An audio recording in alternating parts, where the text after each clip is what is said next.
New audiobooks every week. On the Books Aloud channel, you'll find the best works of classic and contemporary literature, absolutely free. Subscribe so you don't miss any new releases, and be sure to click the bell icon to get notifications as soon as new audiobooks are published. Eirik the Red Saga by Kotliar Aleksandr. Audiobook. Recorded by Julian Jameson. Translated from the Old Norse by John Sefton. Chapter 1. Olaf, who was called Olaf the White, was styled a warrior king. He was the son of King Ingjald, the son of Helgi, the son of Olaf, the son of Gudred, the son of Halfdan Whiteleg, king of the uplands, in Norway. He led a harrying expedition of sea rovers into the west, and conquered Dublin, in Ireland, and Dublinshire, over which he made himself king. He married Aud the Deep-Minded, daughter of Ketil Flatnose, son of Bjorn the Ungartered, a nobleman from Norway. Their son was named Thorstein the Red. Olaf fell in battle in Ireland, and then Aud and Thorstein went into the Sudreyjar, the Hebrides. There Thorstein married Thorid, daughter of Eyvind the Easterling, sister of Helgi the Lean, and they had many children. Thorstein became a warrior king and formed an alliance with Earl Sigurd the Great, son of Eystein the Rattler. They conquered Caithness, Sutherland, Ross, and Moray, and more than half Scotland. Over these Thorstein was king until the Scots plotted against him, and he fell there in battle. Aud was in Caithness when she heard of Thorstein's death. Then she caused a merchant ship to be secretly built in the wood, and when she was ready, directed her course out into the Orkneys. There she gave in marriage Thorstein the Red's daughter, Gro, who became mother of Grelad, whom Earl Thorfinn, the Skull Cleaver, married. Afterwards, Aud set out to seek Iceland, having 20 free men in her ship. Aud came to Iceland and passed the first winter in Bjarnarhöfn, or Bjornshaven, with her brother Bjorn. Afterwards she occupied all the Dale country between the Dogurdara, or Daymeel River, and the Skramuhlaupsa, or River of the Giantess's Leap, and dwelt at Hram. She had prayer meetings at Krosshallar, Cross Hills, where she caused crosses to be erected, for she was baptized and deeply devoted to the faith. There came with her to Iceland many men worthy of honor, who had been taken captive in sea-roving expeditions to the west, and who were called bondmen. One of these was named Vifil. He was a man of high family, and had been taken captive beyond the western main, and was also called a bondman before Aud set him free. And when Aud granted dwellings to her ship's company, Vifil asked why she gave no abode to him, like unto the others. Aud replied, that it was of no moment to him, for, she said, he would be esteemed in whatever place he was, as one worthy of honor. She gave him Vifilsdalr, or Vifilsdale, and he dwelt there and married. His sons were Thorbjorn and Thorgeir, promising men, and they grew up in their father's house. Chapter 2. There was a man named Thorvald, the son of Asvald, the son of Ulf, the son of Ixnathoras. His son was named Eirik. Father and son removed from Jadar in Norway to Iceland because of manslaughters, and occupied land in Hornstrandir, and dwelt at Drangar. There Thorvald died, and Eirik then married Thjodhild, daughter of Jorund, the son of Atli, and of Thorbjorg the ship-breasted, whom afterwards Thorbjorn of the Haukadalr, or Hawkdale, family married. He it was who dwelt at Erikstadr after Eirik removed from the north. It is near Vatshorn. Then did Eirik's thralls cause a landslip on the estate of Valthjof at Valthofstadr. Eyjolf the Foul, his kinsman, slew the thralls beside Skeidsbrekkr, slopes of the racecourse, above Vatshorn. In return Eirik slew Eyjolf the Foul. He slew also Hrafn the Dueler at Leikskaller, or play booths. Gerstein and Odd of Yorfi, kinsmen of Eyjolf, were found willing to follow up his death by a legal prosecution, and then was Eirik banished from Haukadalr. He occupied then Brokey and Eiksney, and dwelt at Tradir in Sudrey the first winter. At this time did he lend to Thorgest pillars for seat stocks. Afterwards Eirik removed into Eiksney, and dwelt at Erikstadr. He then claimed his pillars, and got them not. Then went Eirik, and fetched the pillars from Beðabolstadr, and Thorgest went after him. They fought at a short distance from the hay-yard at Drangar, and there fell 2 sons of Thorgest, and some other men. After that they both kept a large body of men together.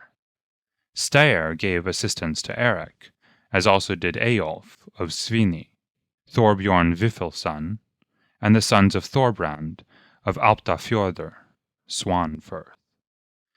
But the sons of Thord Gellir, as also Thorgeir of Hittardalr, Hotdale, Aslak of Langadalr, Longdale, and Illugi, his son, gave assistance to Thorgest. Eirik and his people were outlawed at Thorsnes Thing.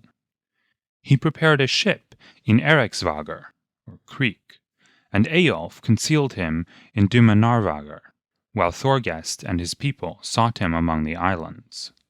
Eirik said to his people that he purposed to seek for the land which Gunnbjorn, the son of Ulf the Crow, saw when he was driven westwards over the ocean, and discovered Gunnbjarnsker, Gunnbjorn's rock or skerry.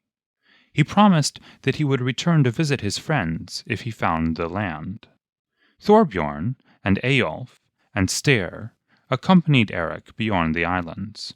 They separated in the most friendly manner, Eirik saying that he would be of the like assistance to them if he should be able so to be, and they should happen to need him. Then he sailed oceanwards under Snæfellsjökull, Snow Mountain Glacier, and arrived at the glacier called Blazerker, or Blue Shirt. Thence he journeyed south to see if there were any inhabitants of the country. He passed the first winter at Eriksey, near the middle of the Vestribygd, western settlement. The following spring he proceeded to Eriksfjordr, and fixed his abode there. During the summer he proceeded into the unpeopled districts in the west, and was there a long time, giving names to the places far and wide. The second winter he passed in Eriksholmar, Isles, off Kvarsgnupr, Peak of Disappearance, Cape Farewell. And the third summer he went altogether northwards, to Snæfell and into Hrafnsfjordr, or Ravensfirth. Considering then that he had come to the head of Eriksfjordr, he turned back, and passed the third winter in Eriksey, before the mouth of Eriksfjordr. Now, afterwards, during the summer, he proceeded to Iceland, and came to Breiðafjordr, or Broadfirth. This winter he was with Ingolf, at Holmlatr, Island Litter. During the spring, Thorgest and he fought, and Eirik met with defeat. After that they were reconciled. In the summer Eirik went to live in the land which he had discovered, and which he called Greenland. Because, said he, men will desire much the more to go there, if the land has a good name. End of chapter 2. Chapter 3 Thorgeir Vifilsson married, and took to wife Arnora, daughter of Einar, from Laugarbrekka, the slope of the hot spring, the son of Sigmund, the son of Ketil Thistil, who had occupied Thistilsfjordr. The second daughter of Einar was named Hallveig. Thorbjorn Vifilsson took her to wife, and received with her the land of Laugarbrekka, at Hellisvollr, the cave hill. To that spot Thorbjorn removed his abode, and became great and worshipful. He was the temple priest, and had a magnificent estate. Thorbjorn's daughter was Gudrid, the fairest of women, and of peerless nobility in all her conduct. There was a man named Orm, who dwelt at Arnarstapi, Eagle Rock, and he had a wife who was named Halldis. He was a well-to-do franklin, a great friend of Thorbjorn, and Gudrid lived at his house as his foster child for a long time. There was a man named Thorgeir, who dwelt at Thorgeirsfjall, or fell. He was mighty rich in cattle, and had been made a freedman. He had a son whose name was Einar, a handsome man, well-mannered, and a great dandy. Einar, at this time, was a traveling merchant, sailing from land to land with great success, and he always passed his winter either in Iceland or in Norway. Now, after this, I have to tell how that one autumn, when Einar was in Iceland, he proceeded with his wares along Snæfellsnes, with the object of selling. He came to Arnarstapi. Orm invited him to stay there, and Einar accepted his invitation, because there was a friendship between him and Orm's people, and his wares were earned into a certain outhouse. There he unpacked his merchandise, showed it to Orm and the housemen, and bade Orm take therefrom such things as he would. Orm accepted the offer, and pronounced Einar to be a goodly, gallant traveller, and a great favourite of fortune. When now they were busy with the wares, a woman passed before the door of the outhouse, and Einar inquired of Orm who that fair woman might be, passing before the door. "I have not seen her here before," said he. "That is Gudrid, my foster child," said Orm, "daughter of Thorbjorn the franklin, from Laugarbrekka." "She must be a good match," said Einar. "Surely she has not been without suitors who have made proposals for her, has she?" Orm answered, "Proposals have certainly been made, friend, but this treasure is not to be had for the picking up. It is found that she will be particular in her choice, as well as also her father." "Well, in spite of that," quoth Einar, "she is the woman whom I have it in my mind to propose for, and I wish that in this suit of mine you approach her father on my part, and apply yourself to plead diligently for me, for which I shall pay you in return a perfect friendship. The franklin, Thorbjorn, may reflect that our families would be suitably joined in the bonds of affinity, for he is a man in a position of great honour, and owns a fine abode, but his personal property, I am told, is greatly on the decrease. Neither I nor my father lack lands or personal property, and if this alliance should be brought about, the greatest assistance would accrue to Thorbjorn." Then answered Orm, "Of a surety I consider myself to be thy friend, and yet I am not willing to bring forward this suit, for Thorbjorn is of a proud mind, and withal a very ambitious man." Einar replied that he desired no other thing than that his offer of marriage should be made known. Orm then consented to undertake his suit, and Einar journeyed south again until he came home. A while after, Thorbjorn had a harvest feast, as he was bound to have because of his great rank. There were present Orm, from Arnarstapi, and many other friends of Thorbjorn. Orm entered into conversation with Thorbjorn, and told him how that Einar had lately been to see him from Thorgeirsfjall, and was become a promising man. He now began the wooing on behalf of Einar, and said that an alliance between the families would be very suitable, on account of certain interests. "There may arise to thee, Franklin," he said, "great assistance in thy means from this alliance." But Thorbjorn answered, "I did not expect the like proposal from thee, that I should give my daughter in marriage to the son of a thrall. And so thou perceivest that my substance is decreasing. Well, then, my daughter shall not go home with thee, since thou considerest her worthy of so poor a match." Then went Orm home again, and each of the other guests to his own household, and Gudrid remained with her father, and stayed at home that winter. Now, in the spring, Thorbjorn made a feast to his friends, and a goodly banquet was prepared. There came many guests, and the banquet was of the best. Now, at the banquet, Thorbjorn called for a hearing, and thus spake: "Here have I dwelt a long time.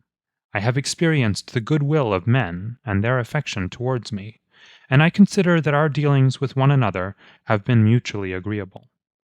But now do my money matters begin to bring me uneasiness, although to this time my condition has not been reckoned contemptible. I wish, therefore, to break up my household, before I lose my honour, to remove from the country before I disgrace my family. So now I purpose to look after the promises of Eirik the Red, my friend, which he made when we separated at Breidafjordr. I purpose to depart for Greenland in the summer, if events proceed as I could wish." These tidings about this design appeared to the guests to be important, for Thorbjorn had long been beloved by his friends. They felt that he would only have made so public a declaration that it might be held of no avail to attempt to dissuade him from his purpose. Thorbjorn distributed gifts among the guests, and then the feast was brought to an end, and they departed to their own homesteads.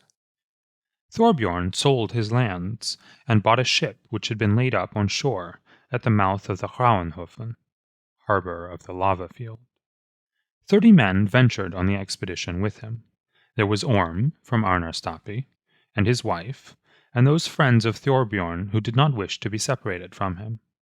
Then they launched the ship, and set sail with a favourable wind. But when they came out into the open sea, the favourable wind ceased, and they experienced great gales, and made but an ill-sped voyage throughout the summer. In addition to that trouble, there came fever upon the expedition, and Orm died, and Halldis his wife, and half the company.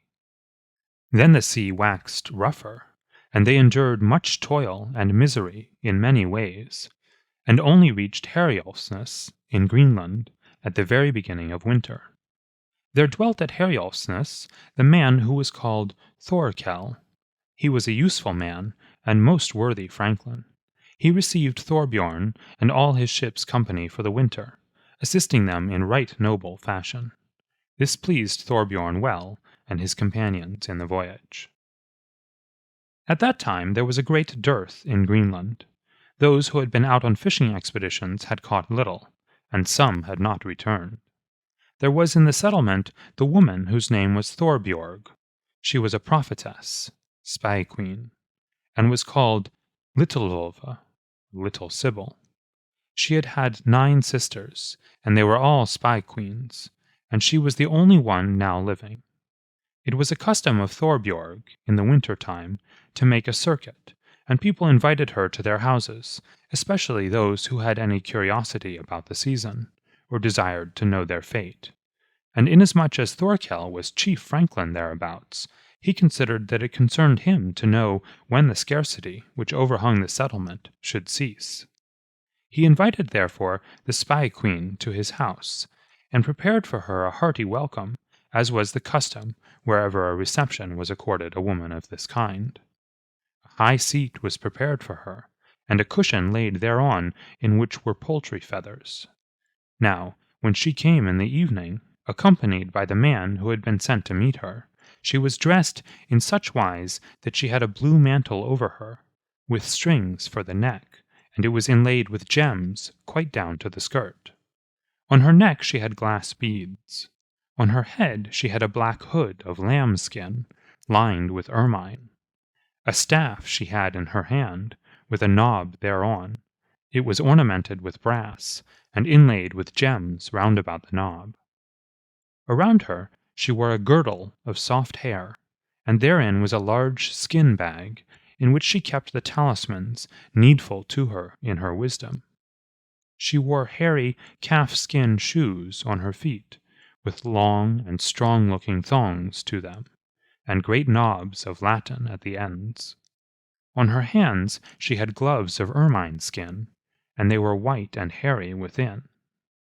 Now, when she entered, all men thought it their bounden duty to offer her becoming greetings, and these she received according as the men were agreeable to her. The franklin, Thorkell, took the wise woman by the hand, and led her to the seat prepared for her. He requested her to cast her eyes over his herd, his household, and his homestead. She remained silent altogether. During the evening the tables were set, and now I must tell you what food was made ready for the Spy Queen. There was prepared for her porridge of kid's milk, and hearts of all kinds of living creatures there found were cooked for her.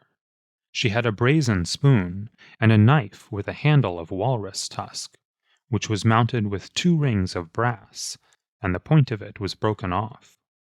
When the tables were removed, the franklin Thorkell advanced to Thorbjorg, and asked her how she liked his homestead, or the appearance of the men, or how soon she would ascertain that which he had asked, and which the men desired to know.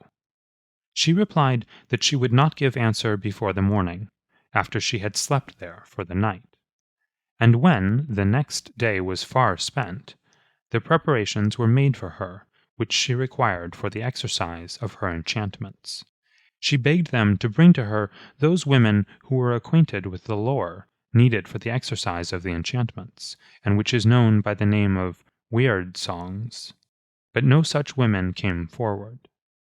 Then was search made throughout the homestead if any woman were so learned.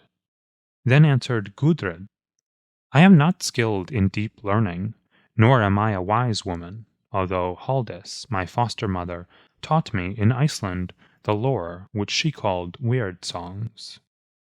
Then art thou wise in good season, answered Thorbjorg. But Gudrid replied, That lore and the ceremony are of such a kind that I purpose to be of no assistance therein, because I am a Christian woman. Then answered Thorbjorg, Thou mightest perchance afford thy help to the men in this company, and yet be none the worse woman than thou wast before. But to Thorkell give I charge to provide here the things that are needful. Thorkell thereupon urged Gudrid to consent, and she yielded to his wishes. The women formed a ring round about, and Thorbjorg ascended the scaffold and the seat prepared for her enchantments. Then sang Gudrid the weird song, in so beautiful and excellent a manner, that no one there did it seem that he had ever heard before the song in voice so beautiful as now. The Spy Queen thanked her for the song. Many spirits, said she, have been present under its charm, and were pleased to listen to the song, who before would turn away from us, and grant us no such homage. And now are many things clear to me, which before were hidden both from me and others. And I am able this to say, that the dearth will last no longer, the season improving as spring advances. The epidemic of fever which has long oppressed us will disappear quicker than we could have hoped. And thee, Gudrid, will I recompense straightway for that aid of thine which has stood us in good stead, because thy destiny is now clear to me, and foreseen. Thou shalt make a match here in Greenland, a most honourable one, though it will not be a long-lived one for thee, because thy way lies out to Iceland, and there shall arise from thee a line of descendants, both numerous and goodly, and over the branches of thy family shall shine a bright ray. And so fare thee now well and happily, my daughter. Afterwards the men went to the wise woman, and each inquired after what he was most curious to know. She was also liberal of her replies, and what she said proved true. After this came one from another homestead after her, and she then went there. Thorbjorn was invited, because he did not wish to remain at home while such heathen worship was performing. The weather soon improved when once spring began, as Thorbjorg had said. Thorbjorn made ready his ship and went on until he came to Brattahlid, the steep slope. Eirik received him with the utmost cordiality, saying he had done well to come there. Thorbjorn and his family were with him during the winter. And in the following spring, Eirik gave to Thorbjorn land at Stoknes, and handsome farm buildings were there built for him, and he dwelt there afterwards. End of chapter 3. Chapter 4. Eirik had a wife who was named Thjothild, and 2 sons. The one was named Thorstein, and the other Leif. These sons of Eirik were both promising men. Thorstein was then at home with his father, and there was at that time no man in Greenland who was thought so highly of as he. Leif had sailed to Norway, and was there with King Olaf Tryggvason. Now, when Leif sailed from Greenland during the summer, he and his men were driven out of their course to the Sudreyjar. They were slow in getting a favorable wind from this place, and they stayed there a long time during the summer, reaching Norway about harvest tide. He joined the bodyguard of King Olaf Tryggvason, and the king formed an excellent opinion of him, and it appeared to him that Leif was a well-bred man. Once upon a time the king entered into conversation with Leif, and asked him, "Dost thou purpose sailing to Greenland in summer?" Leif answered, "I should wish so to do, if it is your will." The king replied, "I think it may well be so. Thou shalt go my errand, and preach Christianity in Greenland." Leif said that he was willing to undertake it, but that for himself he considered that message a difficult one to proclaim in Greenland. But the king said that he knew no man who was better fitted for the work than he. "And thou shalt carry," said he, "good luck with thee in it." "That can only be," said Leif, "if I carry yours with me." Leif set sail as soon as he was ready. He was tossed about a long time out at sea, and lighted upon lands of which before he had no expectation. There were fields of wild wheat, and the vine tree in full growth. There were also the trees which were called maples, and they gathered of all this certain tokens, some trunks so large that they were used in house building. Leif came upon men who had been shipwrecked, and took them home with him, and gave them sustenance during the winter. Thus did he show his great munificence and his graciousness when he brought Christianity to the land, and saved the shipwrecked crew. He was called Leif the Lucky. Leif reached land in Eriksfjordr, and proceeded home to Brattahlid. The people received him gladly. He soon after preached Christianity and Catholic truth throughout the land, making known to the people the message of King Olaf Tryggvason, and declaring how many renowned deeds and what great glory accompanied this faith. Eirik took coldly to the proposal to forsake his religion, but his wife, Thjothild, promptly yielded, and caused a church to be built not very near the houses. The building was called Thjothild's Church. In that spot she offered her prayers, and so did those men who received Christ, and they were many. After she accepted the faith, Thjothild would have no intercourse with Eirik, and this was a great trial to his temper. After this there was much talk about making ready to go to the land which Leif had discovered. Thorstein, Eirik's son, was chief mover in this, a worthy man, wise and much liked. Eirik was also asked to go, and they believed that his luck and foresight would be of the highest use. He was for a long time against it, but did not say nay, when his friends exhorted him to go. They made ready the ship which Thorbjorn had brought there, and there were 20 men who undertook to start in her. They had little property, but chiefly weapons and food. On the morning when Eirik left home, he took a little box, which had in it gold and silver. He hid the money, and then went forth on his journey. He had proceeded, however, but a little way, when he fell from his horse, and broke his ribs, and injured his shoulder, and cried out, "Ai!"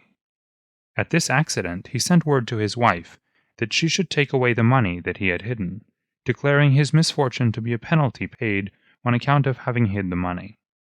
Afterwards they sailed away out of Eriksfjordr with gladness, as their plan seemed to promise success.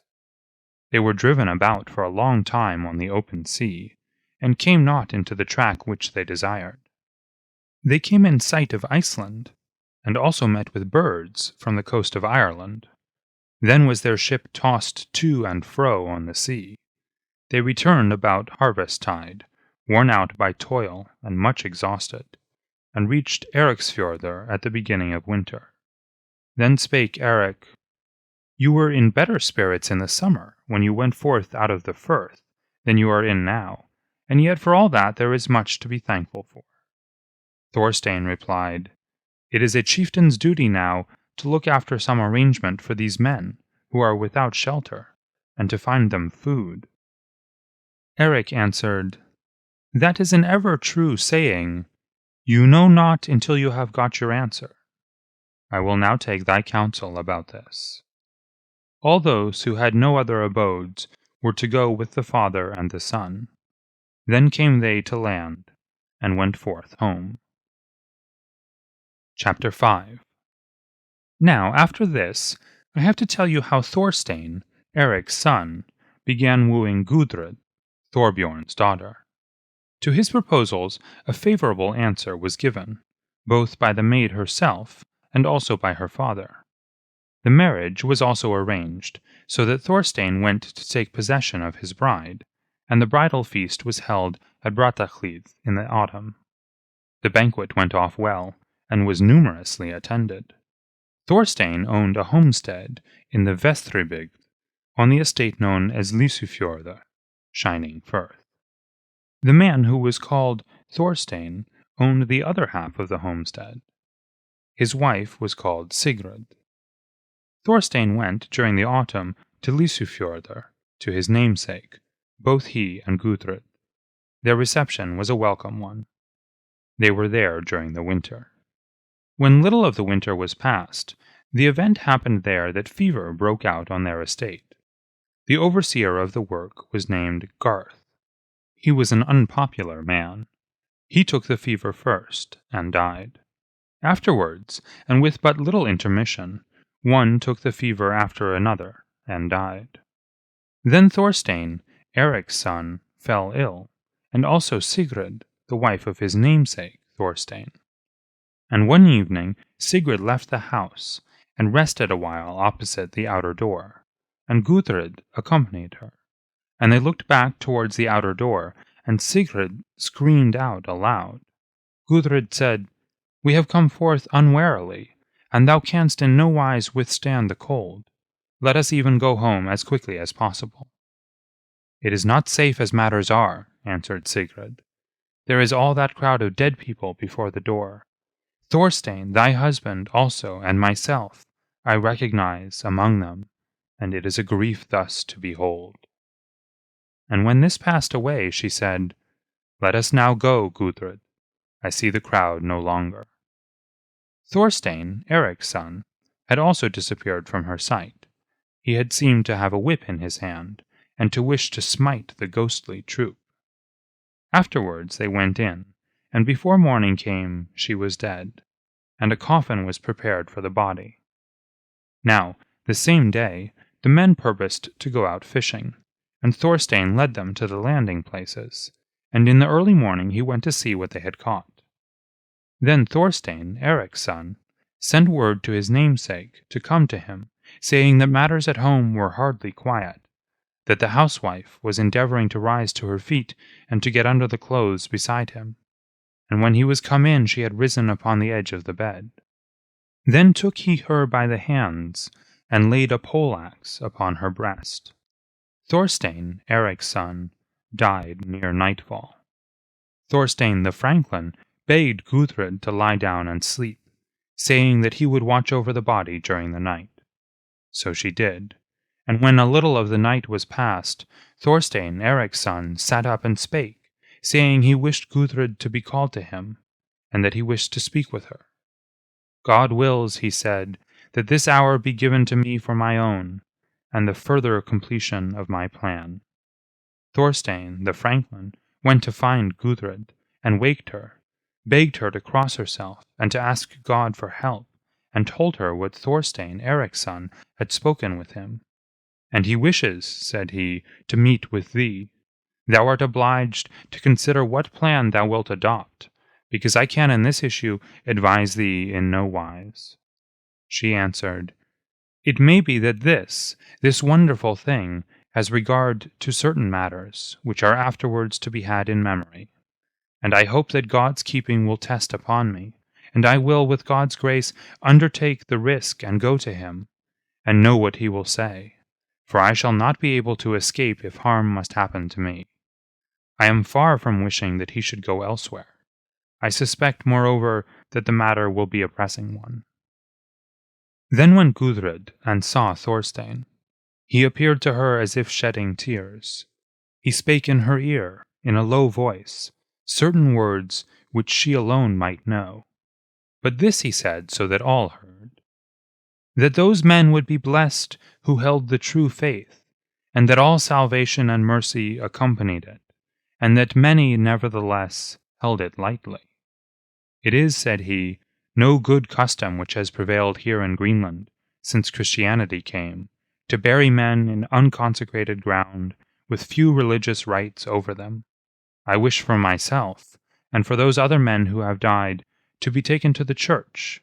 But for Garth, I wish him to be burned on a funeral pile, as soon as may be, for he is the cause of all those ghosts which have been among us this winter. He spake to Gudrid also about her own state, saying that her destiny would be a great one, and begged her to beware of marrying Greenland men. He begged her also to pay over their property to the church, and some to the poor, and then he sank down for the second time. It had been a custom in Greenland, after Christianity was brought there, to bury men in unconsecrated ground, on the farms where they died. An upright stake was placed over a body, and when the priests came afterwards to the place, then was the stake pulled out, consecrated water poured therein, and a funeral service held, though it might be long after the burial. The bodies were removed to the church in Eriksfjordr, and funeral services held by the priests. After that died Thorbjorn. The whole property then went to Gudrid. Eirik received her into his household, and looked well after her stores. End of Chapter 5. Erik the Red's Saga. Chapter 6. There was a man named Thorfinn Karlsefni, son of Thord Horsehead, who dwelt in the north of Iceland, at Reynis in Skagafjordr, as it is now called. Karlsefni was a man of good family, and very rich. His mother's name was Thorun. He engaged in trading journeys, and seemed a goodly, bold, and gallant traveller. One summer, Karlsefni prepared his ship, intending to go to Greenland. Snorri, Thorbrand's son, from Alptafjordr, resolved to travel with him, and there were 30 men in the company. There was a man named Bjarni, Grimolf's son, a man of Breidafjordr, or Broadfirth. Another called Thorhall, son of Gamli, a man from the east of Iceland.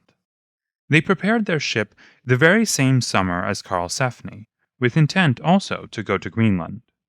They had in the ship 40 men. The 2 ships launched out into the open sea as soon as they were ready.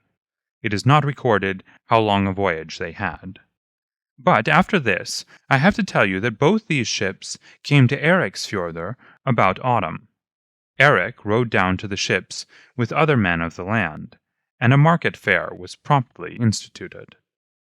The captains invited Gudrid to take such of the merchandise as she wished, and Eirik displayed on his part much magnificence in return, inasmuch as he invited both these ships' companies home with him to pass the winter in Brattahlid. The merchants accepted the invitation and went home with Eirik. Afterwards, their merchandise was removed to Brattahlid, where a good and large outhouse was not lacking in which to store the goods. The merchants were well pleased to stay with Eirik during the winter. When now Yule was drawing nigh, Eirik began to look more gloomy than he was wont to be. Presently Karlsefni entered into conversation with him, and said, "Art thou in trouble, Eirik? It appears to me that thou art somewhat more taciturn than thou hast been. Still thou helpest us with much liberality, and we are bound to reward thee according as we have means thereto. Say now what causes thy cheerlessness." Eirik answered, "You receive hospitality well, and like worthy men. Now I have no mind that our intercourse together should be expensive to you, but so it is that it will seem to me an ill thing if it is heard that you never spent a worse Yule than this, just now beginning, when Erik the Red entertained you at Brattahlid in Greenland." Karlsefni answered, "It must not come to such a pass. We have in our ships malt, meal, and corn, and you have right and title to take therefrom whatever you wish, and to make your entertainment such as consorts with your munificence." And Eirik accepted the offer. Then was preparation made for the Yule feast, and so magnificent was it that the men thought they had scarcely ever seen so grand a feast. And after Yule, Karlsefni broached to Eirik the subject of a marriage with Gudrid, which he thought might be under Eirik's control, and the woman appeared to him to be both beautiful and of excellent understanding. Eirik answered, and said that for his part he would willingly undertake his suit, and said moreover that she was worthy of a good match. It is also likely, he thought, that she will be following out her destiny, should she be given to him, and moreover the report which comes to me of him is good. The proposals were now laid before her, and she allowed the marriage with her to be arranged, which Eirik wished to promote. However, I will not now speak at length how this marriage took place. The Yule festival was prolonged, and made into a marriage feast. Great joy was there in Brattahlid during the winter. Much playing at backgammon and telling of stories went on, and many things were done that ministered to the comfort of the household. Chapter 7. During this time, much talk took place in Brattahlid about making ready to go to Vinland the Good, and it was asserted that they would there find good choice lands. The discourse came to such conclusion that Karlsefni and Snorri prepared their ship, with the intention of seeking Vinland during the summer. Bjarni and Thorhall ventured on the same expedition, with their ship and the retinue which had accompanied them. There was a man named Thorvald. He was a son-in-law of Erik the Red. Thorhall was called the Sportsman. He had for a long time been Erik's companion in hunting and fishing expeditions during the summers, and many things had been committed to his keeping.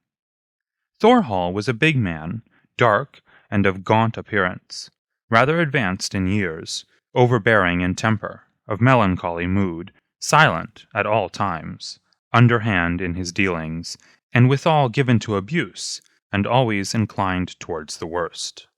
He had kept himself aloof from the true faith when it came to Greenland. He was but little encompassed with the love of friends, but yet Eirik had long held conversation with him. He went in the ship with Thorvald and his man, because he was widely acquainted with the unpeopled districts. They had the ship which Thorbjorn had brought to Greenland, and they ventured on the expedition with Karlsefni and the others, and most of them in this ship were Greenlanders.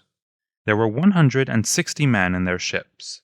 They sailed away from land, then to the Vestribygd and to Bjarneyjar, the Bear Islands. Thence they sailed away from Bjarneyjar with northerly winds. They were out at sea 2 half-days. Then they came to land, and rowed along it in boats, and explored it, and found there flat stones, many and so great that 2 men might well lie on them, stretched on their backs with heel to heel. Polar foxes were there in abundance. This land they gave name to, and called it Helluland, or Stone Land. Then they sailed with northerly winds 2 half-days, and there was then land before them, and on it a great forest, and many wild beasts. An island lay in the southeast off the land, and they found bears thereon, and called the island Bjarney, or Bear Island. But the mainland, where the forest was, they called Markland, Forest Land. Then, when 2 half-days were past, they saw land and sailed under it. There was a cape to which they came. They cruised along the land, leaving it on the starboard side. There was a harbourless coastland, and long sandy strands. They went to the land in boats, and found the keel of a ship, and called the place Kjalnarnes, or Keelness. They gave also name to the strands, calling them Furdustrandir, or Wonder Shore, because it was tedious to sail by them. Then the coast became indented with creeks, and they directed their ships along the creeks.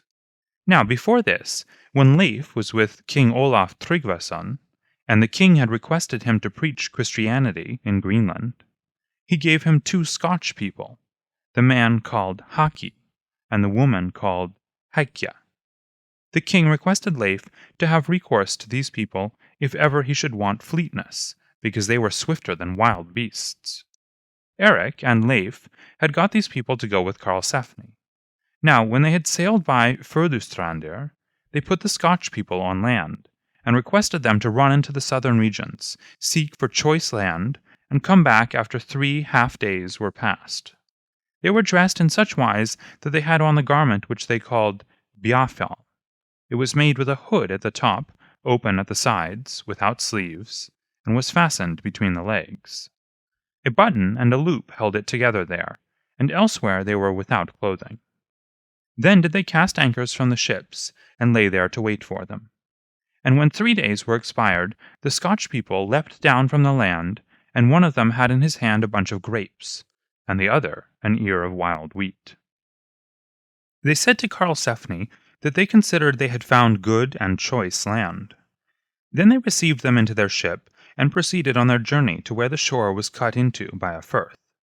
They directed the ships within the firth. There was an island lying out in front of the firth, and there were great currents around the island, which they called Straumsey, or Stream Island. There were so many birds on it that scarcely was it possible to put one's feet down for the eggs. They continued their course up the firth, which they called Straumsfjordur, and carried their cargo ashore from the ships, and there they prepared to stay. They had with them cattle of all kinds, and for themselves they sought out the produce of the land thereabout. There were mountains, and the place was fair to look upon. They gave no heed to anything except to explore the land, and they found large pastures. They remained there during the winter, which happened to be a hard one, with no work doing, and they were badly off for food, and the fishing failed. Then they went out to the island, hoping that something might be got there from fishing, or from what was drifted ashore. In that spot there was little, however, to be got for food, but their cattle found good sustenance. After that they called upon God, praying that he would send them some little store of meat, but their prayer was not so soon granted as they were eager that it should be. Thorhall disappeared from sight, and they went to seek him, and sought for 3 half-days continuously. On the 4th half-day, Karlsefni and Bjarni found him on the peak of a crag. He lay with his face to the sky, with both eyes and mouth and nostrils wide open, clawing and pinching himself, and reciting something. They asked why he had come there. He replied that it was of no importance, begged them not to wonder thereat. As for himself, he had lived so long, they needed not to take any account of him. They begged him to go home with them, and he did so. A little while after, a whale was driven ashore, and the men crowded round it, and cut it up, and still they knew not what kind of whale it was. Even Karlsefni recognized it not, though he had great knowledge of whales. It was cooked by the cook-boys, and they ate thereof, though bad effects came upon all from it afterwards. Then began Thorhall, and said, "Has it not been that the red beard has proved a better friend than your Christ? This was my gift for the poetry which I composed about Thor, my patron. Seldom has he failed me." Now, when the men knew that, none of them would eat of it, and they threw it down from the rocks, and turned with their supplications to God's mercy. Then was granted to them opportunity of fishing, and after that there was no lack of food that spring. They went back again from the island, within Straumsfjordr, and obtained food from both sides, from hunting on the mainland, and from gathering eggs and from fishing on the side of the sea. End of Chapter 7. Chapter 8. When summer was at hand, they discussed about their journey and made an arrangement. Thorhall, the sportsman, wished to proceed northwards along Furdustrandir and af Kjalarnes, and so seek Vinland. But Karlsefni desired to proceed southwards along the land and away from the east, because the land appeared to him the better the further south he went, and he thought it also more advisable to explore in both directions. Then did Thorhall make ready for his journey out by the islands, and there volunteered for the expedition with him not more than 9 men. But with Karlsefni there went the remainder of the company. And one day, when Thorhall was carrying water to his ship, he drank, and recited this verse: "The clashers of weapons did say when I came here that I should have the best of drink, though it becomes me not to complain before the common people. Eager god of the war helmet, I am made to raise the bucket. Wine has not moistened my beard, rather do I kneel at the fountain."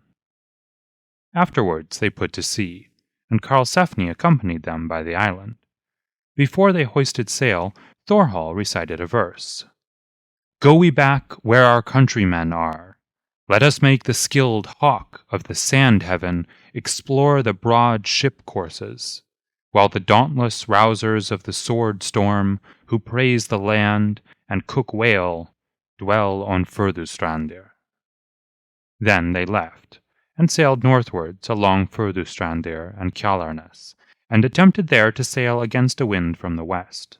A gale came upon them, however, and drove them onwards against Ireland, and there were they severely treated, enthralled, and beaten. Then Thorhall lost his life. Chapter 9. Karlsefni proceeded southwards along the land, with Snorri and Bjarni and the rest of the company. They journeyed a long while, and until they arrived at a river which came down from the land and fell into a lake, and so on to the sea. There were large islands off the mouth of the river, and they could not come into the river except at high flood tide. Karlsefni and his people sailed to the mouth of the river, and called the land Hop. There they found fields of wild wheat wherever there were low grounds, and the vine in all places where there was rough rising ground. Every rivulet there was full of fish. They made holes where the land and water joined, and where the tide went highest, and when it ebbed they found halibut in the holes. There was great plenty of wild animals of every form in the wood. They were there half a month, amusing themselves, and not becoming aware of anything. Their cattle they had with them, and early one morning, as they looked around, they beheld 9 canoes made of hides, and snout-like staves were being brandished from the boats, and they made a noise like flails, and twisted round in the direction of the sun's motion. Then Karlsefni said, "What will this betoken?" Snorri answered him, "It may be that it is a token of peace. Let us take a white shield and go to meet them." And so they did. Then did they in the canoes row forwards, and showed surprise at them, and came to land. They were short men, ill-looking, with their hair in disorderly fashion on their heads. They were large-eyed and had broad cheeks, and they stayed there a while in astonishment. Afterwards they rowed away to the south, off the headland. Chapter 10.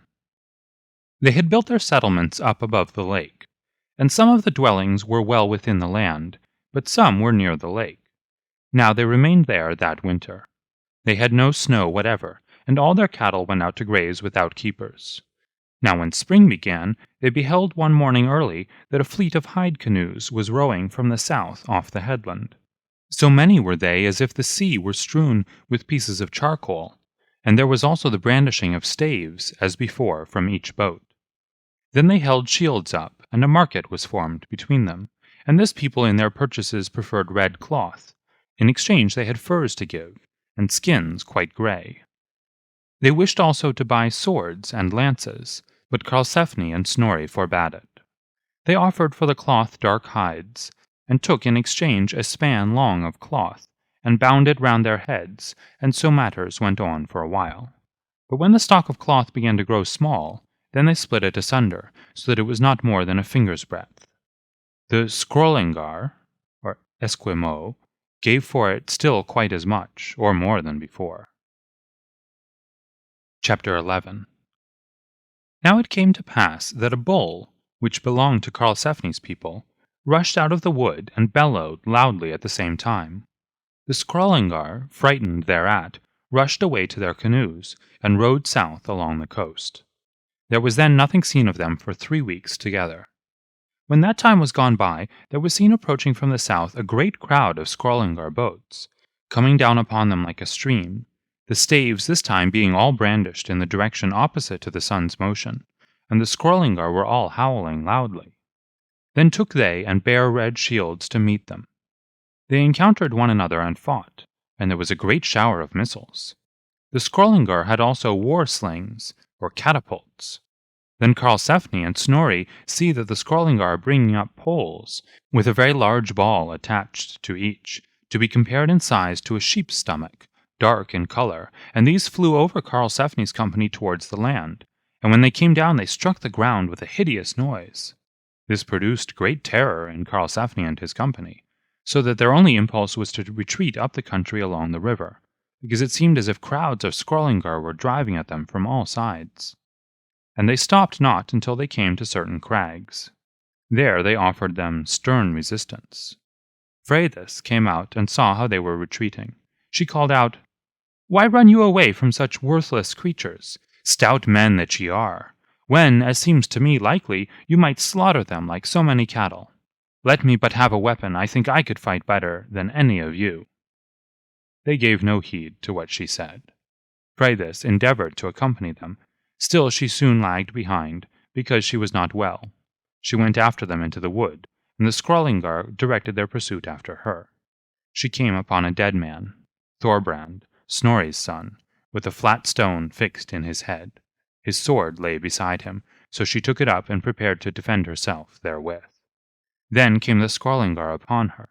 She let down her sark, and struck her breast with the naked sword. At this they were frightened, rushed off to their boats, and fled away. Karlsefni and the rest came up to her and praised her zeal.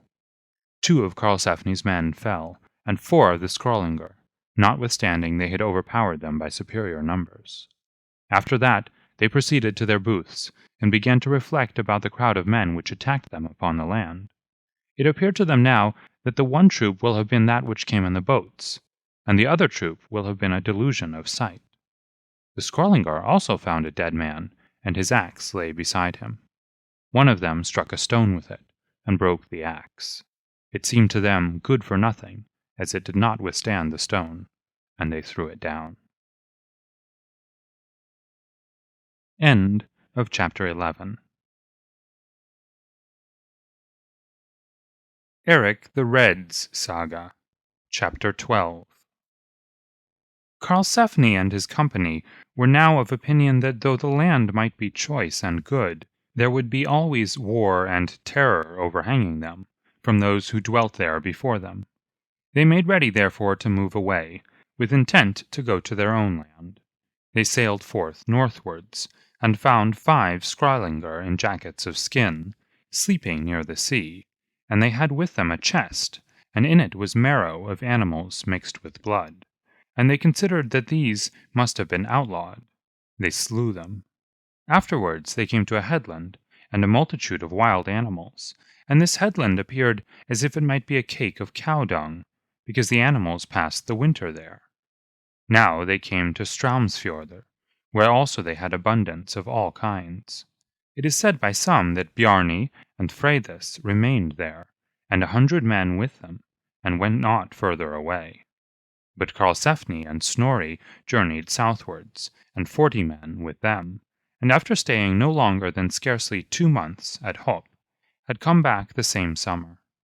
Karlsefni set out with a single ship to seek Thorhall, but the rest of the company remained behind. He and his people went northwards off Kjalarnes, and were then borne onwards towards the west, and the land lay on their larboard side, and was nothing but wilderness. And when they had proceeded for a long time, there was a river which came down from the land, flowing from the east towards the west. They directed their course within the river's mouth, and lay opposite the southern bank. Chapter 13. One morning Karlsefni's people beheld as it were a glittering speak above the open space in front of them, and they shouted at it. It stirred itself, and it was a being of the race of men that have only 1 foot, and he came down quickly to where they lay. Thorvald, son of Eirik the Red, sat at the tiller, and the 1-footer shot him with an arrow in the lower abdomen. He drew out the arrow. Then said Thorvald, "Good land have we reached, and fat is it about the paunch." Then the 1-footer leapt away again northwards. They chased after him, and saw him occasionally, but it seemed as if he would escape them. He disappeared at a certain creek. Then they turned back, and one man spoke this ditty. "Our men chased a 1-footer down to the shore, but the wonderful man strove hard in the race. Hearken, Karlsefni." Then they journeyed away back again northwards, and saw, as they thought, the land of the 1-footers. They wished, however, no longer to risk their company. They conjectured the mountains to be all one range, those, that is, which were at Hop, and those which they now discovered, almost answering to one another, and it was the same distance to them on both sides from Straumsfjordr. They journeyed back, and were in Straumsfjordr the 3rd winter. Then fell the men greatly into backsliding. They who were wifeless pressed their claims at the hands of those who were married. Snorri, Karlsefni's son, was born the 1st autumn, and he was 3 winters old when they began their journey home. Now when they sailed from Vinland, they had a southern wind, and reached Markland, and found 5 Skrællingar. 1 was a bearded man, 2 were women, 2 children. Karlsefni's people caught the children, but the others escaped, and sunk down into the earth. And they took the children with them, and taught them their speech, and they were baptized. The children called their mother Voltildi, and their father Uvogi. They said that kings ruled over the land of the Skrællingar, one of whom was called Avaldamon, and the other Valdidida. They said also that there were no houses, and the people lived in caves or holes. They said, moreover, that there was a land on the other side, over against their land, and the people there were dressed in white garments, uttered loud cries, bare long poles, and wore fringes. This was supposed to be Kvitramanaland, white man's land. Then came they to Greenland, and remained with Eirik the Red during the winter. Chapter 14. Bjarni, Grimolf's son, and his men were carried into the Irish Ocean, and came into a part where the sea was infested by shipworms. They did not find it out before the ship was eaten through under them. Then they debated what plan they should follow. They had a ship's boat, which was smeared with tar made of seal fat. It is said that the shipworm will not bore into the wood which has been smeared with the seal tar. The counsel and advice of most of the men was to ship into the boat as many men as it would hold. Now, when that was tried, the boat held not more than half the men. Then Bjarni advised that it should be decided by the casting of lots, and not by the rank of the men, which of them should go into the boat. And inasmuch as every man there wished to go into the boat, though it could not hold all of them. Therefore they accepted the plan to cast lots who should leave the ship for the boat. And the lot so fell that Bjarni, and nearly half the men with him, were chosen for the boat. So then those left the ship and went into the boat who had been chosen by lot so to do. And when the men were come into the boat, a young man, an Icelander, who had been a fellow traveller of Bjarni, said, "Dost thou intend, Bjarni, to separate thyself here from me?" "It must needs be so now," Bjarni answered. He replied, "Because, in such case, thou didst not so promise me when I set out from Iceland with thee from the homestead of my father." Bjarni answered, "I do not, however, see here any other plan, but what plan dost thou suggest?"